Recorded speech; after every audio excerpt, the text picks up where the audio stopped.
कि सारे संसार में तेरा चेहरा दिखता है और तेरे चेहरे में सारा संसार दिखता है। तेरी आंखों में मैं क्या देखता हूं कि मेरी आंखों में तू क्या देखता है।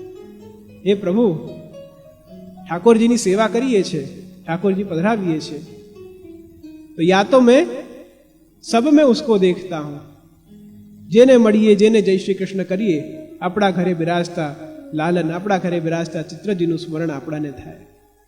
या तो सब में उनको देखूं, या तो उनमें सबको देखूं। हे प्रभु, आपમાં જ મારું આખું સંસાર છે।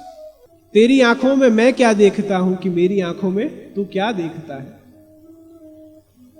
જ્યારે આપણે ઠાકોરજી સન્મુખ, ચાહે મંદિર હોય, ચાહે આપણું ઘર હોય, ઠાકોરજીની સેવામાં આપણે જઈએ છીએ, ત્યારે આપણે ઠાકોરજીને જોઈએ છીએ, આપણે ઠાકોરજીના દર્શન કરીએ છીએ, પણ ઠાકોરજી પણ આપણને જોવે છે અને આપણા અંદર, આપણી આંખોમાં રહેલા ભાવને ઠાકોરજી ગ્રહણ કરે છે કે મેરી આંખો મેં તું ક્યાં દેખતા હે, કે આપણા અંદર રહેલું શું ભાવ છે, કઈ સ્થિતિ છે, એ ભાવને ગ્રહણ ઠાકોરજી કરે છે।